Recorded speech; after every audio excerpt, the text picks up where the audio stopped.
Bom dia, pessoal. A nossa aula de hoje é uma aula que a gente vai fazer correção dos exercícios e vai servir para vocês também terem o material certinho para estudar para a prova. O capítulo da nossa prova é o capítulo 14, que é o capítulo de tecido muscular, né? Foi o último capítulo que nós tivemos aula, tá? Então, hoje nós vamos fazer a correção tanto das atividades para a sala quanto das atividades propostas referentes ao capítulo 14, ok? Vamos acompanhar aí, acompanhando o livro de vocês. Já sabem, aquelas questões que vocês tiverem dúvida, vocês devem marcar para a gente poder tirar essas dúvidas lá no Google Class. Primeira questão. As lâminas 1, 2 e 3 representam o aspecto de 3 tipos de tecido muscular de cães, quando analisados sob microscópio. Então, vocês têm aí a imagem das 3 lâminas. Lâmina 1, fibras de contrações rápidas e involuntárias. Lâmina 2, fibras de contrações rápidas e voluntárias. E lâmina 3, fibras de contrações lentas e involuntárias. Então, vamos ver aqui.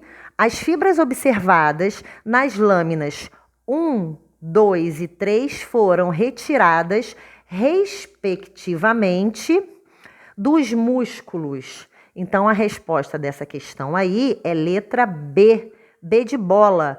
Coração, pata e estômago. Coração, porque é fibra de contração rápida e involuntária. Então, o coração é contração involuntária e é rápida. A pata é contração voluntária e rápida também. E o estômago, porque é contração lenta e contração involuntária. Questão número 2. Quando deglutimos um alimento, esse ato é iniciado voluntariamente, mas depois é impossível controlar a passagem do bolo alimentar ao longo do trato digestório.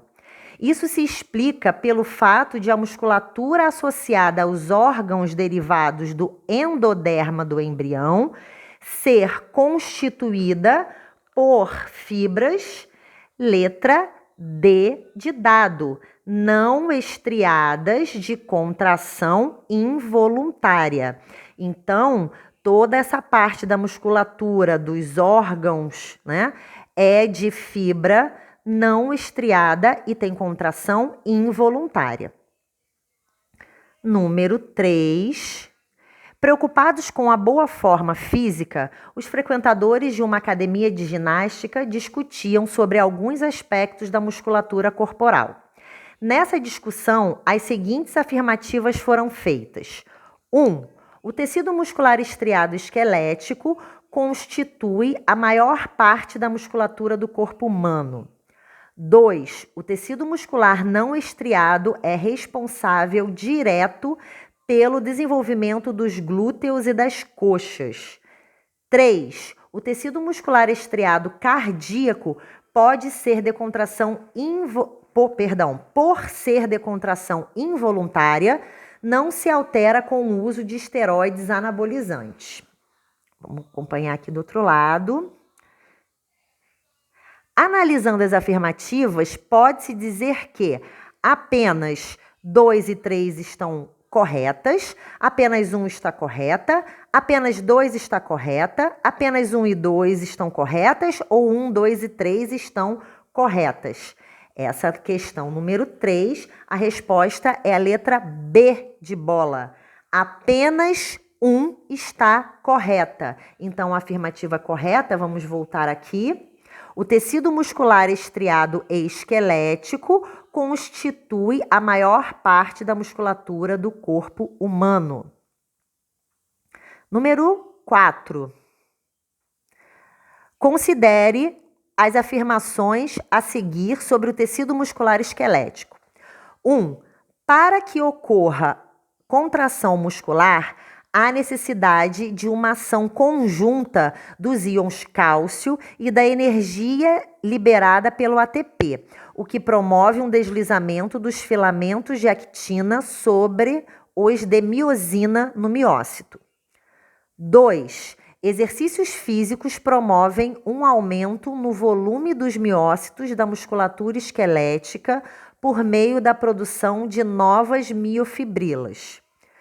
3. Em caso de fadiga muscular, parte do ácido lático produzido por meio da fermentação lática passa para a corrente sanguínea e é convertida em aminoácidos pelo fígado. Qual ou quais estão corretas? Então, nessa número 4, a letra certa é a letra C. Apenas 1 e 2 estão corretas.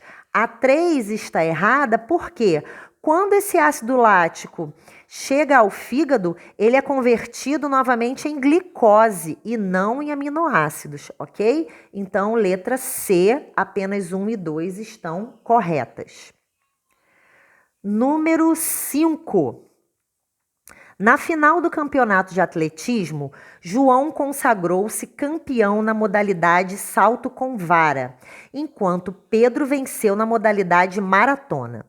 Para realizar o trabalho muscular requerido na final de cada uma dessas provas, a musculatura esquelética dos atletas precisou contar com certo aporte de energia. Basicamente, 4 diferentes processos poderiam fornecer a energia necessária para o trabalho muscular desses atletas durante as provas. Então, vamos ver as opções aqui, as questões. 1. Reserva celular de ATP. 2. Reserva celular de fosfocreatina. 3. Reserva celular de glicogênio. 4. Formação de ATP pela respiração aeróbica. Pode-se dizer que, do início ao final da prova, na musculatura esquelética D, então a gente tem todas essas opções aí, e a opção certa é a letra C. Então, na musculatura esquelética de João, a obtenção de energia deu-se predominantemente pelos processos 1 e 2, enquanto na de Pedro deu-se predominantemente pelo processo 4. Lembrando que João, vamos voltar aqui, João fez o salto com vara e Pedro fez a maratona. Então, no salto com vara, a gente tem uma atividade de contração rápida e intensa, enquanto que na maratona a gente tem um esporte, né, uma atividade mais longa, né, e uma contração com uma intensidade menor, tá ok? Vamos passar aqui. Vamos corrigir agora as questões propostas, tá? Então, as atividades propostas, número 1. Durante uma prova de biologia, Joana recebeu uma lâmina histológica para analisar em microscópio. As seguintes características foram observadas e anotadas por Joana: presença de células cilíndricas, ramificadas, com 1 ou 2 núcleos centrais, com estriações transversais e presença de discos intercalares. A partir dessas observações, pode-se dizer que o tecido presente na lâmina estava, então essa opção aí é letra C, no coração, certo? Então as fibras cilíndricas e ramificadas, que tem de 1 a 2 núcleos centrais, as estriações transversais e principalmente os discos intercalares, isso é característico de tecido cardíaco, tecido muscular cardíaco. Número 2. As afirmações a seguir referem-se aos 3 tipos de tecido muscular humano. Número 1. Todos apresentam miofilamentos, que são estruturas proteicas com capacidade de contração. Número 2. Como consequência da contratilidade, esses tecidos apresentam células com grande quantidade de mitocôndrias. 3. Actina e miosina são encontradas nas células musculares presentes nas paredes dos vasos sanguíneos, formando estriações. Assinale a alternativa correta. A alternativa correta aí é letra B de bola. Apenas 1 e 2 são verdadeiras. Então, parede dos vasos sanguíneos não vai ter tecido muscular que forma estriações, ok? Número 3. O útero é um órgão de 7 centímetros com o formato de uma pera. Durante a menstruação e enquanto descama, libera prostaglandina, que o faz se contrair para eliminar o sangue. Esse processo comprime os nervos e os vasos que passam pelo músculo uterino. Por isso, a mulher sente dor. O útero é um órgão formado por músculo, letra D de dado. A musculatura do útero, né, como um órgão, é músculo liso de contração involuntária, ok? Número 4. As afirmações a seguir referem-se ao tecido muscular. 1. Encontra-se em órgãos viscerais e nas paredes dos vasos sanguíneos. 2. Constitui a maior parte da musculatura dos vertebrados. 3. Apresenta miofilamentos de actina e de miosina. 4. Possui numerosas estrias transversais. 5.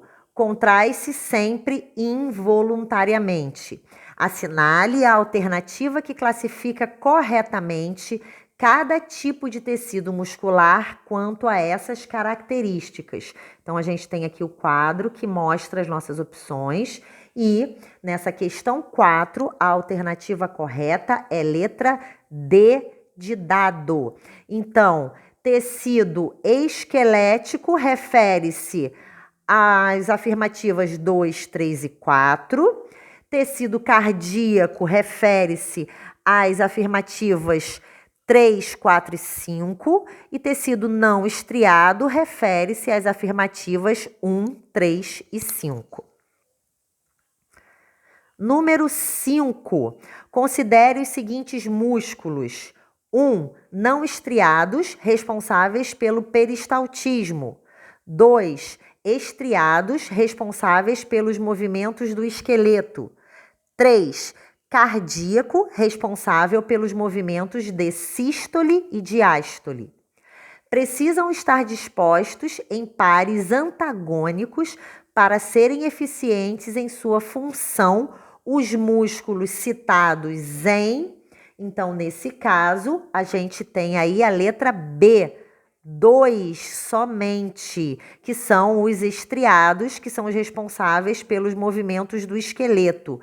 Esse tipo de tecido muscular é que vai ter o antagonismo, né, em relação à sua contração muscular. Número 6. Essa daqui é uma questão discursiva. Ciência ajuda natação a evoluir. Com esse título, uma reportagem do jornal O Estado de São Paulo sobre os Jogos Olímpicos informou que os técnicos brasileiros cobiçam a estrutura dos australianos, a orelha para o teste do lactato e a Olimpíada viraram um laboratório para estudos biomecânicos. Tudo que é filmado debaixo da água vira análise de movimento. Letra A. O teste utilizado avalia a quantidade de ácido lático nos atletas após um período de exercícios. Por que se forma o ácido lático após exercício intenso? Então, a gente sabe que quando os exercícios são intensos, apenas a energia produzida a partir da respiração aeróbica não é suficiente. Isso significa que também vai ocorrer a fermentação lática, tá? Então, a fermentação lática vai ser uma maneira de fornecimento de energia quando apenas a respiração aeróbica não é suficiente. Nesse caso, a gente sabe que a fermentação lática ela tem como subproduto o ácido lático, e aí esse ácido lático se acumula nos tecidos, né? Fica durante um período acumulado nos tecidos, nos tecidos musculares, e depois esse ácido lático ele cai na corrente sanguínea e ele é convertido no fígado novamente em glicose. Letra B. O movimento é a principal função do músculo estriado esquelético. Explique o mecanismo de contração da fibra muscular estriada. Então, de uma maneira, bem resumida, quando a gente tem a contração, a gente tem os filamentos, os miofilamentos de actina deslizando sobre os miofilamentos de miosina, Isso faz com que os sarcômeros encurtem de tamanho e a contração ocorra. Essa contração, ela depende tanto dos íons cálcio quanto de energia da molécula de ATP. Número 7.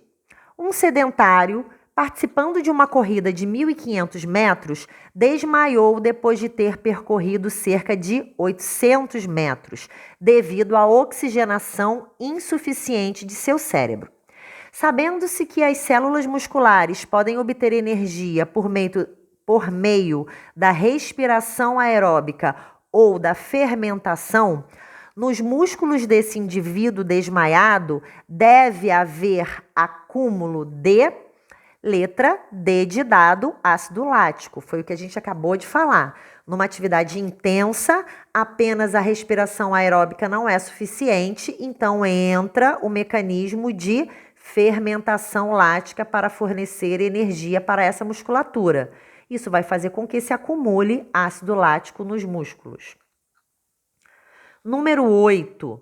A força de contração do miócito estriado é definida pela tensão desenvolvida pelos filamentos de miosina e de actina do sarcômero e sofre influência do grau de superposição desses filamentos. De acordo com o gráfico, pode-se dizer que a molécula de miosina apresenta uma interação mais eficiente com a actina entre os segmentos. Então, nessa questão aí, número 8, a resposta é letra C. Então, entre os segmentos B e C. Se você observar aqui, olha os segmentos B e C. Eles estão aqui na parte mais alta do gráfico, mostrando uma tensão maior, que nesse caso, se você observar, essa tensão chega ao 100%. Então, isso significa que você tem uma interação mais eficiente entre a miosina e a actina, exatamente entre os segmentos B e C, ok? Número 9. A perda de massa muscular é comum com a idade, porém, é na faixa dos 60 anos que ela se torna clinicamente perceptível e suas consequências começam a incomodar no dia a dia, quando o simples ato de subir escadas ou ir à padaria se tornam sacrifícios. Esse processo tem nome: sarcopenia. Essa condição ocasiona a perda da força e da qualidade dos músculos e tem um impacto significante na saúde. A sarcopenia é inerente ao envelhecimento, mas seu quadro e danos consequentes podem ser retardados com a prática de exercícios físicos, cujos resultados mais rápidos são alcançados com a... Então, qual dessas alternativas em relação ao exercício? Nesse caso, letra C, com a musculação. De todas essas atividades físicas listadas aqui, a musculação é aquela que vai propiciar o aumento da massa magra, o aumento da musculatura, e com isso, como é a palavra? Esqueci. Tornar essa sarcopenia uma consequência que ocorra posteriormente, tá? Número 10, a nossa última questão. Os músculos que atuam na abertura da boca, na articulação temporomandibular, prendem-se à mandíbula e ao osso temporal. A atuação desses músculos é um exemplo de letra A, sinergismo muscular, ok? Gente, então, só para relembrar, isso vai estar descrito também lá no nosso roteiro de estudo. O capítulo para essa prova é apenas o capítulo de tecido muscular, tá? Para que vocês estudem, vocês podem assistir novamente, podem e devem, né? Assistir novamente a aula sobre tecido muscular e fazer a correção dessas questões. Anotar as dúvidas que vocês tiverem e tirarem essas dúvidas comigo lá no nosso horário de aula no Google Class, tá bom? Eu aguardo vocês lá para que vocês possam deixar tudo bem esclarecido para a semana que vem fazer a prova. Tá bom, gente? É isso. Estudem, se dediquem, fiquem com Deus. Beijo no coração.